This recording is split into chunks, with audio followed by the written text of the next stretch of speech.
प्रयागराज में रातों रात हुआ मज़ारों का सफाया। इस पर पुष्पेंद्र कुलश्रेष्ठ जी ने दिया एक दमदार भाषण, आप भी सुनिए।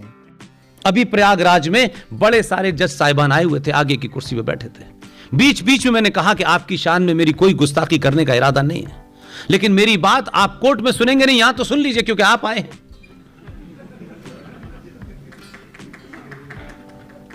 इलाहाबाद हाई कोर्ट में एक चीफ जस्टिस साहब आए हैं बंगाल से। बेहतरीन इंसान है, उनके बारे में जो मुझे खबर मिली है। लेकिन आप सोचिए कि 20 अक्टूबर को इलाहाबाद के अंदर, जिसको अब प्रयागराज कह दिया है, वहां एक अल्फ्रेड पार्क है जहां पंडित चंद्रशेखर तिवारी जी की उन्होंने गोली मार ली थी जब वो अंग्रेजों से घिर गए थे। उस आजाद पार्क के अंदर बहुत सारी मज़ारें बन गई थी और वो मज़ारें चली हुई थी बहुत समय से। हमारी टीम के एक युवा सदस्य विष्णु शंकर जैन ने कोविड के दरमियान उसके ऊपर पिटीशन डाली और तर्क और तथ्य इतने मजबूत थे विष्णु शंकर जैन साहब के कि कोर्ट ने उस कोविड के जमाने उसकी सुनवाई की। 4 अक्टूबर को डेट आई और एक ही डेट के अंदर चीफ जस्टिस ऑफ इंडिया, पुराने वाले, उन्होंने chief justice of India Allahabad high court, उन्होंने जो फैसला दिया, उन्होंने उत्तर प्रदेश सरकार को बुला के पहले झाड़ा, कहा आप हराम की तनख्वाह लेते हैं क्या, और आदेश दिया कि 8 अक्टूबर तक सारी मज़ारें साफ हो जानी चाहिए। और आपका दबाव देखिए, सरकार तो वहां भी तीसरा आदमी जो आया 17 में उसकी है, लेकिन आपने क्या किया कि जज साहब ने 8 तारीख की डेट दी। लेकिन मैं कह रहा हूं कि आप उस पद पे रहते हुए काम कर सकते हैं बगैर इसके कि हमने कोई गलत काम किया है। आदेश दिया, क्योंकि उस वक्त वर्चुअल था तो लिखित आदेश तो होता नहीं। दिल्ली में कुछ दलाल तैयार बैठे थे कि आदेश मिलेगा हम अप्लाई करेंगे। 8 तारीख की रात होने तक इलाहाबाद के एडमिनिस्ट्रेशन को यह पता चल गया। हजारों लोगों ने डीएम की कोठी घेर ली कि इस आदेश को आप लागू क्यों नहीं कर रहे, इसमें आपकी नीयत खराब है। इतना दबाव बनाया कि 8 तारीख की रात को पूरे अल्फ्रेड आजाद पार्क को सीआरपीएफ ने घेर लिया और उसके बाद बुलडोजर चला के सारी मज़ारों को समतल कर दिया। लेकिन मेरा एजेंडा दूसरा है। यह तो मैंने इसलिए कहा कि थोड़ी देर पहले खुश हो जाए। उन्हीं के बाद फिर वो नए जस्टिस आए इलाहाबाद हाई कोर्ट के,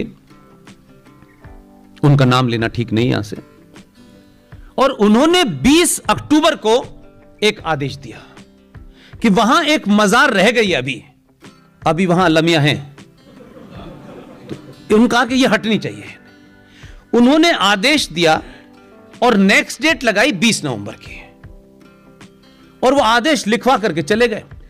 जहां जहां चीफ जस्टिस की कोर्ट्स होती हैं, जहां चीफ जस्टिस होते हैं, वहां आज के दौर में 2 लोग काम करते हैं। एक आदमी टाइपिंग करता है थ्रू उनके ऑर्डर को, और एक आदमी स्टेनो होता है, वो लिखित में रखता है ताकि इससे कोई गलती हो जाए तो उसे करेक्ट कर ले। मिशन मोड देखिए लोगों का।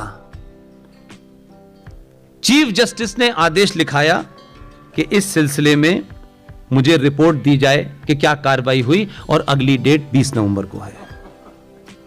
सब लोग खामोश, खत्म होगी बात। हमारे वकील साहब विष्णु शंकर जैन 20 नवंबर में हाजिर हुए,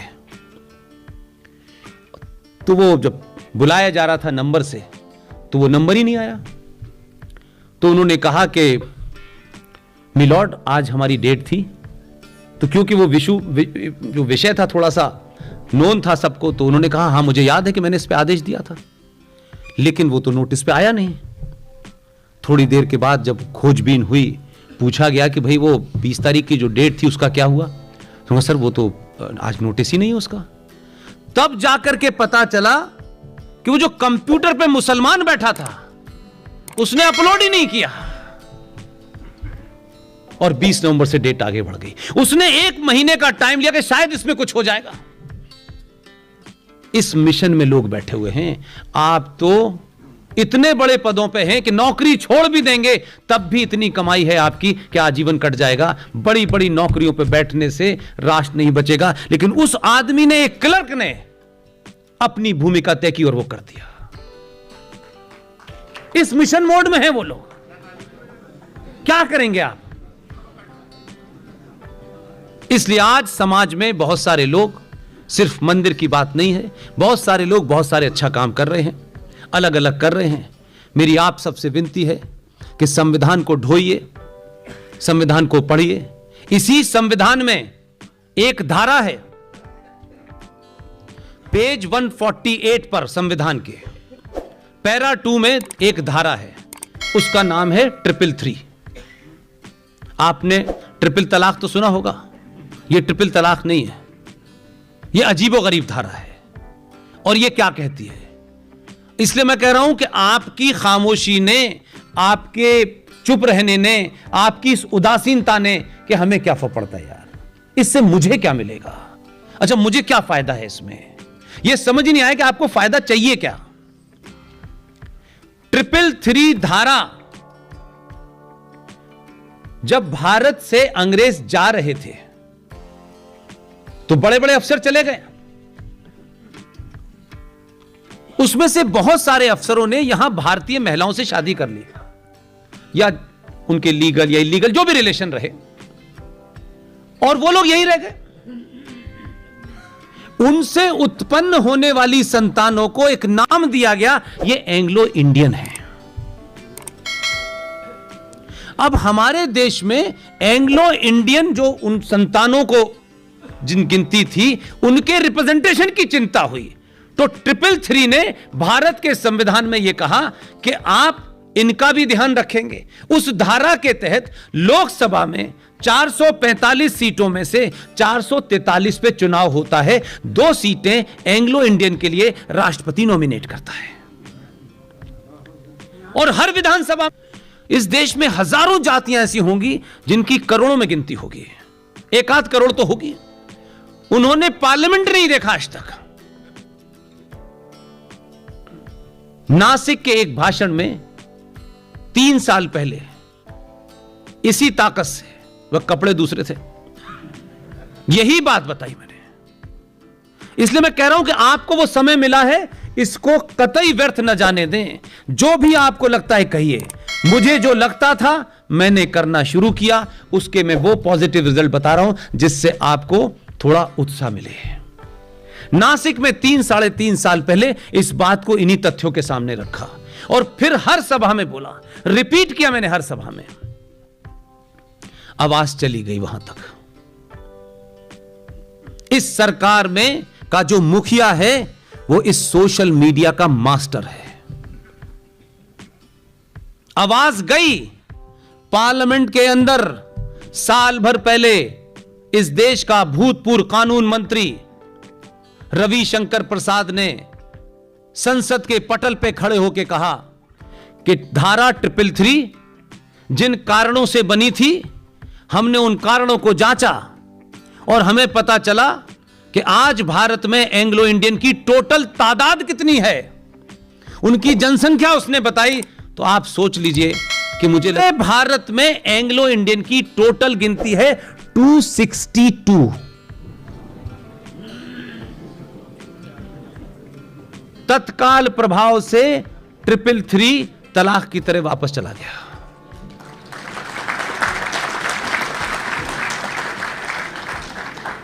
इसलिए मैं बार बार आपसे कहता हूं, आप भूमिका का चुनाव कीजिए, किसी का इंतजार मत कीजिए। समय आपके पास बहुत कम है। आप समझते हैं कि 2019 आ गया, फिर 24 आ गया, आप ये गुणा भाग करना छोड़ दीजिए। जो आज हो जाएगा वही अंत है, कल का पता नहीं है। इसलिए किसी चक्कर में मत पड़िए, अपनी भूमिका को निभाइए और ईमानदारी से निभाएंगे तो 35A भी हटेगा, 370 भी हटेगा। राम मंदिर का फैसला आप कह सकते हैं कानूनी आया हो, मैं नहीं मानता कानूनी फैसला आया है। आपकी शक्ति से 5 फीट वाले जज डर गए थे, उसने डरा दिया था कि फैसला दे दो, गड़बड़ हो जाएगा नहीं तो। और फिर उन्हें रास्ते में बैठा दिया तो वो कहते हैं मोदी जी मोदी जी मोदी जी मोदी जी। तब तक दुनिया आगे चले जाएगी। दुनिया उस चीफ जस्टिस को याद नहीं रखेगी, इसको याद रखेगी उस वक्त राजा कौन था जिसने ये करवाया था। दुनिया इस बात के लिए नहीं किसी को याद रखेगी ये किसने बताया था कि 333 के बारे में किसने, किसी कोई नहीं पूछने वाला। आर्टिकल 35 है भारत में, किसने बताया, इसकी कोई चर्चा नहीं करेगा और न करनी चाहिए। राष्ट्र व्यक्ति से बहुत बड़ा है, इसकी चर्चा जरूर होगी कि इतना शोर मचाया आपने कि सरकार ने समझ लिया कि देश की भावनाएं क्या हैं। कम से कम फेसबुक हो या सोशल मीडिया हो, इसके माध्यम से उल्टी सीधी फिल्में देखने से ज्यादा अच्छा है कुछ अच्छी चीजें देखें और आगे बढ़ा दें। एक ही हथियार है, उसका क्या इस्तेमाल कर सकते हैं आप। पूरी दुनिया खोखली हो रही है, सब एक्सपोज हो रहे हैं, चाहे वो महाराष्ट्र में बैठे हो चाहे केरल में बैठे हो, सब एक्सपोज हो रहे हैं। इसलिए उससे सवाल कम करिए, यह बताइए कि उसके लिए आप क्या कर रहे हैं, उसको कौन सी मदद आप कर रहे हैं। उसके तो खुले हुए दुश्मन हैं और वो उसके नहीं हैं, किसी व्यक्ति विशेष के नहीं हैं, वो आपके दुश्मन हैं। नमस्कार दोस्तों, आपका हमारे चैनल में स्वागत है। भारत जोड़ो यात्रा आज से शुरू होगी। कांग्रेस की भारत जोड़ो यात्रा, जाने पार्टी ने कितनी की है तैयारी। कांग्रेस नेता राहुल गांधी आज हरी झंडी दिखाकर भारत जोड़ो यात्रा शुरू करेंगे। हर दिन 25 किलोमीटर की पद यात्रा होगी और 3500 किलोमीटर तक का सफ़र तय किया जाएगा। कांग्रेस पार्टी राहुल गांधी के नेतृत्व में आज से लोगों को जोड़ने के लिए भारत जोड़ो यात्रा शुरू करने जा रही है। कांग्रेस का कहना है कि इस यात्रा का मकसद प्रेम और भाईचारे को फैलाना है, इसलिए इसका नाम भारत जोड़ो यात्रा रखा गया है। कांग्रेस का कहना है कि यात्रा एकता की शक्ति दिखाने, कदम से कदम मिलाने और सपनों का भारत बनाने के लिए है। कांग्रेस की इस यात्रा को 2024 के लोकसभा चुनाव से भी जोड़कर देखा जा रहा है। कांग्रेस की ओर से बताया गया कि राहुल गांधी 7 सितंबर को कन्याकुमारी से भारत जोड़ो यात्रा को हरी झंडी दिखाकर शुरू करेंगे। सुबह 7 बजे से पहले पूर्व पीएम राजीव गांधी को याद कर प्रार्थना सभा की जाएगी। यात्रा के शुभारंभ से पहले राहुल गांधी कन्याकुमारी में Vivekananda rock memorial, Thiruvalluvar statue और कामराज मेमोरियल भी जाएंगे। कांग्रेस ने कहा कि सुबह 7 बजे सबसे पहले पूर्व पीएम राजीव गांधी को याद कर प्रार्थना सभा आयोजित की जाएगी। इसके बाद दोपहर 3:05 पर तिरुवल्लुवर स्मारक का दौरा किया जाएगा। 3:25 पर विवेकानंद स्मारक और 3:50 पर कामराज स्मारक जाएंगे। वहीं 4:10 पर महात्मा गांधी मंडपम में कार्यक्रम होना है। इसके बाद भारत जोड़ो यात्रा को आगे बढ़ाया जाएगा। भारत जोड़ो यात्रा में हर दिन 25 किलोमीटर की पद यात्रा होगी और 150 दिन में 3500 किलोमीटर तक का सफ़र तय किया जाएगा। राज्य में करीब 21 तक यात्रा का पड़ाव रहेगा। यात्रा में प्रदेश के कांग्रेस कार्यकर्ता और आम जनता भी जुड़ेगी। कई जगहों पर चौपाल और आम सभाएं भी आयोजित की जाएंगी। कांग्रेस का कहना है कि यह यात्रा लोगों को एक करने के लिए की जा रही है। जब यह मार्च होगी तो इतिहास लिखा जाएगा। कन्याकुमारी से शुरू हो रही 3500 किलोमीटर लंबी इस यात्रा को लेकर कांग्रेस ने कई स्लोगन भी जारी किए हैं, जैसे आओ एकजुट होकर भारत जोड़े, लोकतंत्र विरोधी ताकतों की कमर तोड़ें।